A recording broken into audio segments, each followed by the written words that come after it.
continuación, la conferencia magistral Nuevas moléculas en hemostasia y trombosis. La conferencia la va a impartir el doctor Eduardo Anglescano. El doctor Anglescano nació en México. En este país tiene la nacionalidad mexicana y también tiene la nacionalidad francesa. Sus estudios básicos los hizo en México y la carrera de medicina en la Facultad de Medicina de la Universidad Nacional Autónoma de México. Posteriormente, su residencia en medicina interna en el Instituto Nacional de Ciencias Médicas y de la Nutrición Salvador Subirán. Él fue jefe de residentes de 1974 a 1976 y tiene amistades entrañables de toda esa época de sus estudios en México y de su residencia en México. Posteriormente, cursó una maestría y doctorado en ciencias en la Universidad de París. Hizo nuevamente residencia en hematología en la Universidad de Saint-Louis en París, Francia. Su subespecialidad fue en hemostasia en el Hospital de Cochin, París, Francia. Es investigador en el INSERM, director de investigación en Francia, desde 1982 y actualmente es profesor emérito también en el INSERM, en la unidad UMR 1140, donde esa unidad dedica su intención de investigación a innovar terapias en hemostasia en las Facultades de Ciencias Farmacéuticas y Biológicas en París, Francia. Para mí, no saben ustedes lo que significa el honor de presentarlo en este foro, con el agradecimiento de los que hemos tenido el honor de haber sido sus alumnos y conocemos al hombre entusiasta, al hombre generoso, que siempre tiene la palabra correcta para impulsar el trabajo científico de todos los que nos acercamos y nos hemos acercado a él. Doctor Eduardo Anglescano, por favor.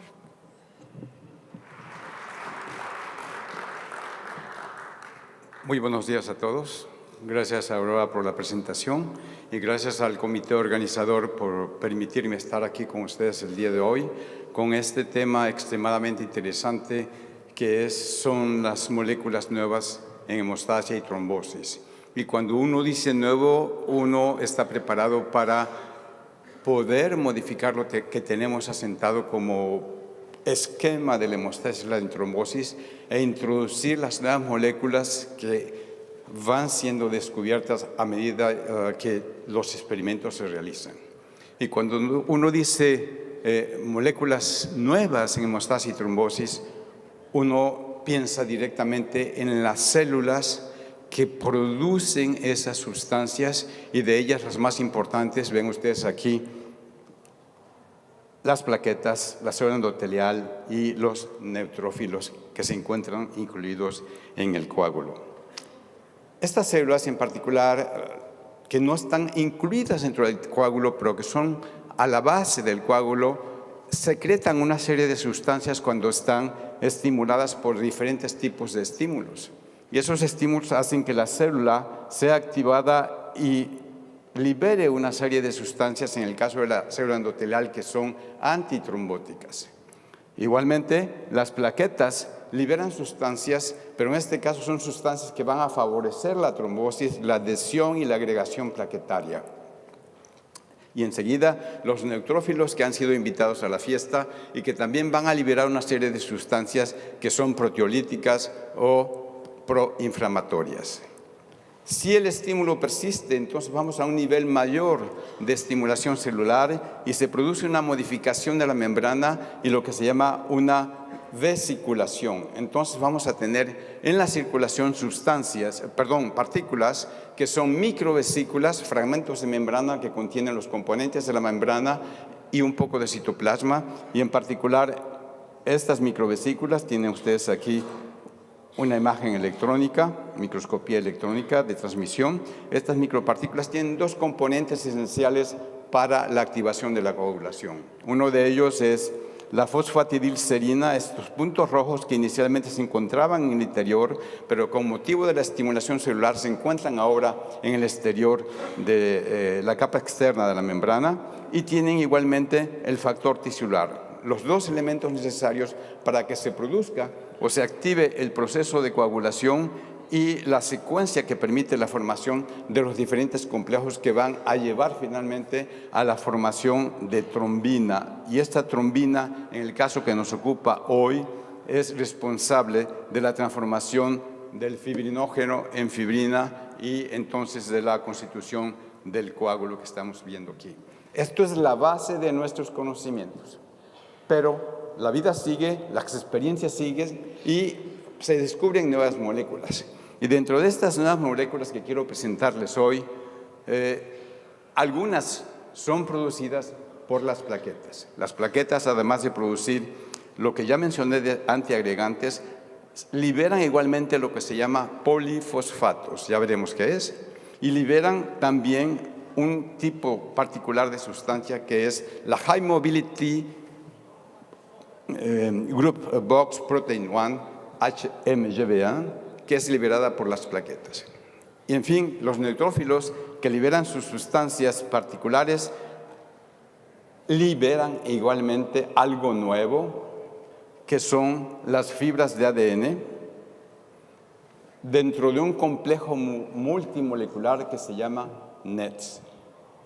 Estas tres moléculas se encuentran dentro de los nuevos elementos moleculares que van a explicarnos por qué existe una nueva concepción de la trombosis que se llama inmunotrombosis, en la cual las plaquetas intervienen en una relación recíproca con los neutrófilos. Se establece entonces una interacción importante que culmina con la formación de microcoágulos en la microvasculatura, en particular durante sepsis, y que puede llegar hasta coagulación intravascular diseminada. Este proceso puede ser responsable del daño multiorgánico y del daño multifuncional que se observa en sepsis. Y es por eso que es interesante presentarles estas moléculas, porque se está haciendo igualmente muchos esfuerzos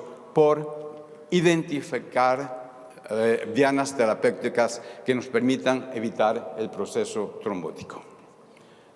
Dentro de estas tres moléculas comienzo por hablarles del polifosfato. ¿Qué es un polifosfato? El polifosfato es un polímero, como lo ven ustedes aquí, una secuencia de fosfatos encadenados que forman lo que se llama el polifosfato. Forma parte igualmente de lo que llamamos polianiones. Polianiones son polímeros que tienen una carga negativa, en este caso la carga negativa representada por los fosfatos. En el ADN y en el ARN son igualmente los iones fosfatos que representan la carga negativa de esos polímeros.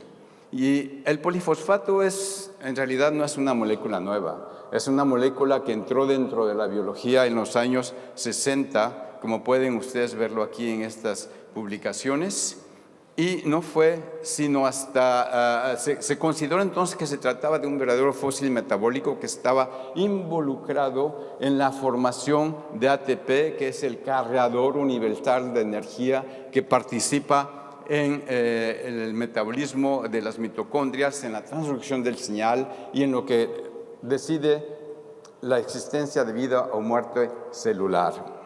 En realidad, el polifosfato es un almacén y donador de fosfatos, es también un quelador de calcio, y esto es lo que vamos a considerar el día de hoy. Hasta el momento en que se descubre que las plaquetas contienen polifosfato en 2004. Y una vez que descubrimos que las plaquetas contienen polifosfatos, como se trata de plaquetas, lo más natural es investigar si esto tiene un efecto en la formación del trombo. Y es lo que hizo el grupo de Morissette, que descubrió que efectivamente este polifosfato podía modificar, regular el proceso de coagulación y el proceso fibrinolítico.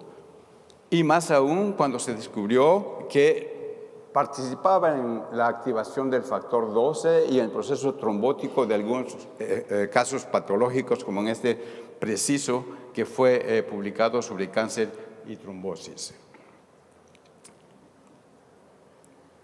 Se hicieron muchas experiencias, se hicieron muchos reportes y se creó un cuadro tan complejo como el que ustedes pueden ver ahí y que uno se hace la pregunta: ¿cómo es posible que a una molécula se le escriban tantos efectos, tanto en la coagulación como en la fibrinolisis?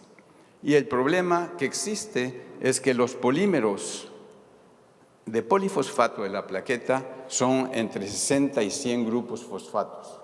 Y lo que se requiere para aquella activación del factor 12 se requiere una cadena mucho más larga de 500 monómeros, o para aquella modificación de la fibrina se requiere alrededor de 250 o más monómeros de fosfatos dentro del polímero.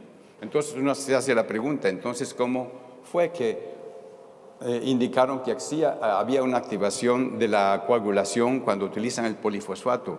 Lo cual quiere decir que hay controversia en los efectos de este polifosfato en la activación del factor 12, en pro el grupo de Morisset